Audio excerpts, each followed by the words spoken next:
Welcome to people's media news channel. హిందీలో ఒక సామెత ఉందండి, పటా పోస్టర్ నికలా హీరో. పవన్ కళ్యాణ్ గారు, అల్లు అర్జున్ గారు, రవితేజ గారు, విజయ్ దేవరకొండ గారు, ఎల్కే అద్వానీ గారు, మన జగన్ గారు, చంద్రబాబు నాయుడు గారు, నరేంద్ర మోడీ గారు, అమితాబ్ బచ్చన్ గారు అండ్ రవితేజ గారు. వీరి పేరు ఎందుకు చెప్తున్నాను అనుకుంటున్నారా? వీరికి ఈ సామెతకి సంబంధం ఏంటి అనుకుంటున్నారా? సంబంధం ఉంది. వీరంతా కెరీర్లో మొదట్లో పోస్టర్ చిరిగిన వారే. ఇది ఎంత నిజం అన్నది కళ్ళ ముందు కనిపిస్తుంది. అర్జున్ రెడ్డి సినిమా ఎంత హిట్ అయిందో మనకు తెలుసు. మనం కాంగ్రెస్ లీడర్ వి హనుమంతరావు గారు ఆ రోజుల్లో ఆ సినిమా గురించి బస్సు మీద పోస్టర్ చింపేశారు కదా, మనకు అందరికి గుర్తుంది.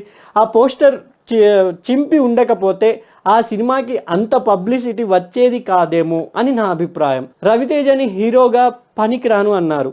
ఆయన అసిస్టెంట్ డైరెక్టర్గా చాలా కష్టాలు పడి సైడ్ క్యారెక్టర్గా వచ్చారు. కానీ అమితాబ్ బచ్చన్ గారికి ఆల్ ఇండియా రేడియోలో మీ వాయిస్ పనికిరాదు అని తిప్పి పంపించారు. కానీ ఈరోజు ఆయన వాయిస్ మనందరికీ ఆ వాయిస్తోనే ఆయనకి రికగ్నైజేషన్ వచ్చింది. అలాగే కేసీఆర్ గారిని సీఎం రోసయ్య గారు అరెస్ట్ చేయకపోతే జనాలు అంతగా స్పందించక ఉండేవారు కాదేమో. రేవంత్ రెడ్డి గారిని కేసీఆర్ ఇంట్లోకి వెళ్ళి అరెస్ట్ చేయకపోతే పరిస్థితి వేరేలా ఉండదేమో.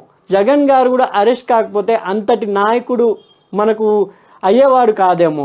ఇంకా చంద్రబాబు నాయుడు గారు కూడా మొన్న ఎలక్షన్స్ ముందరే జైలుకి వెళ్ళాకే పరామర్శకి వస్తున్న పవన్ కళ్యాణ్ ఆపి ఉండకపోతే ఈరోజు కూటమి ప్రభుత్వం ఉండకపోవచ్చు. కూటమికి ఇంత తిరుగులేని మెజారిటీ వచ్చేది కాదేమో.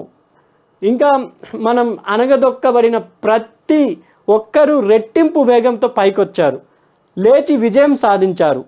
ఎల్కే అద్వానీ గారి రథయాత్ర చేసినప్పుడు బీహార్లో అప్పటి ముఖ్యమంత్రి అయిన లాలూ ప్రసాద్ యాదవ్ గారు బీజేపీ రథయాత్రకు ఆపేందుకు బీజేపీ లీడర్ అద్వానీ గారిని అరెస్ట్ చేశారు.